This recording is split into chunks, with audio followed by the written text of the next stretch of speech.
Welcome to another segment of Spotlight on Frazee. I'm your host, Hank Ludke, and I'm here today with Erica Jepson and Karen Crabtree. Hi, ladies. Hello. Hi. So we're here today, and we're talking about the parent-teacher organization. Mm-hmm. And I know I myself was kind of familiar with the old PTA that we used to have, and I guess we still do to an extent. Mm-hmm. Yep. Within our school, you mean? Mm-hmm. Currently, right now, the only thing in the school is a fundraising committee. Okay. So there is no parent-teacher affiliation with the school, which is why we wanted to start one. All right. And so how long have you ladies been working on this? We began this project last June writing a grant because we're both parents of children in Frazee School District.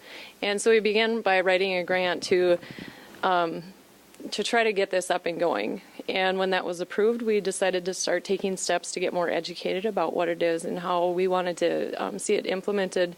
And so now we're just up and going and beginning the process to get community members involved. And how many members do you have so far? We had our first meeting a couple weeks ago, and there was about 10 of us there. So that was a good turnout, I thought. And so you're getting a start on it. And what kind of response did you have from the group that was there? They are really interested in having a voice with the school, and I think a lot of people, when they want their voice heard, they don't really know how to get their voice heard. So that's kind of what we are wanting of the organization, is to advocate for the students and keep the community together. Well, I know it's very important, to keep the parents informed what's going on, because sometimes as life is, you both know how this goes. You're always busy, and a lot of times you don't get the information that you need to make an informed decision on things. Mm-hmm. And especially, I know we're going to be looking at another referendum this fall. Mm-hmm. Yep, and that was why we decided our main goal is to just keep those communication lines open and to gather as many people in the community as we can so that we can work to make a better school for our children. We want to improve what we have and be able to offer them the best opportunities available, be able to improve the communication lines between the parents and the teachers and the school board, and work together to give the community what it needs to have the best school district possible. Well, yeah, and I agree. We need to work together because we can't fight amongst ourselves because we don't get anywhere. And everybody gets upset then. Any, when you looked at this situation and where you're at now from where you first started when you got the grant, I'd like to hear, is it more difficult than you thought it'd be? I wouldn't say it's more difficult. I think it's time consuming, which right now we're both college students graduating here, so the time is not a lot of. There's a shortage of it in our lives. So that's kind of what has been taking the most time, is just finding the time to get all the information together, find out the differences in PTAs, PTOs, and kind of just get a firm platform of what we want our organization to be about so that it's long-lasting. All right. And so now, when is your next meeting going to be? Our next meeting is going to be on the third Tuesday in April. Okay. We had sent out invitations on Facebook and kind of did a general census of when people have time available, and that seemed to be like a good time. And they're at 6 o'clock at night.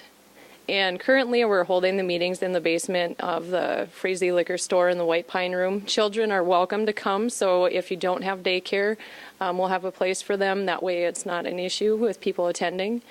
And you got a phone number? or contact number? Yep. My cell phone number is 218-255-3919, and Erica's is 218-849-0123, so you can contact either one of us at any time, and we'll get back to you as soon as we can. And our email is crabtree8576@yahoo.com, so if you don't have time to call, you feel more than welcome to email. Okay, so we look at seeing you people from out there in TV3 land. Real quick. I just got to put a plug in for where we got our grant from. We got our grant from the National Education for Women's Leadership grant program, seed grant, and the grant is to take women and find a need in the community and a place that we can make it better. So I just wanted to put a plug in for that seed grant. All right. Well, we appreciate it, girls. And so the third Tuesday at 6 o'clock in the White Pine Room. And with that, we'll catch you here in just a minute for the next segment of Spotlight on Frazee. Welcome to Spotlight on Frazee. I'm your host, Hank Ledke, and I'm here with Lori Thorpe from Community Education. Hi, Lori. Hey. Hi, Hank. How are you? How's everybody? We're great out here in TV3 Day. Yeah. I can hear y'all answering, so. So, what we're talking about Day of Caring for 2011. Yes. And I had read something a while back that said that to build something successful and to determine if it's going to keep going, don't just try it once or twice, but try it 3 times or more. And Day of Caring is something that has been going on for a number of years now, and I believe it's maybe 8 or 9 years. And it'd be interesting to look back and double check on that. But what's exciting about that is people look for the opportunity now.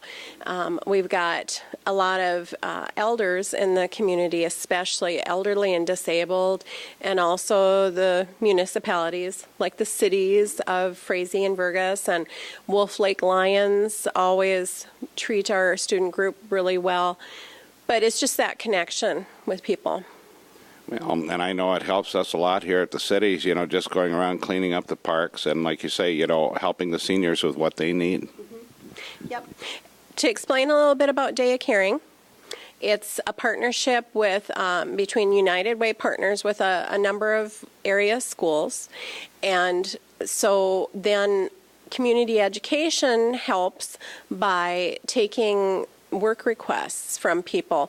And they can call our number directly, 334-2525, and they don't have to go through a voicemail system. There's usually, during daytime hours, we usually have somebody covering phones, or they can leave a voicemail and say, this is such and so, my telephone number is this, this is my address, and maybe we'll call back for directions if it's something out of town or someone we're not familiar with. But we have a lot of repeat customers, and they'll let us know if they need, for Day of Caring, if they need some raking done.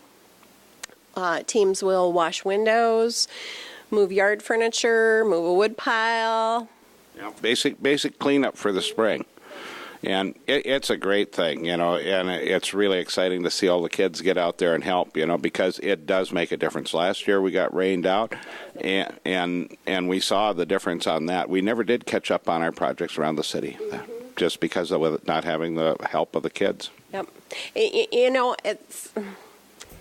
It's hard to understand how, when you're younger, and these kids, they have so much energy, and to capture that, boy, if we could capture and bottle that every day, huh? Because, as we age, it's harder to get out and do some of those physical projects, to even think about them. It's kind of overwhelming, and we don't want our community members to feel that sense of not having help.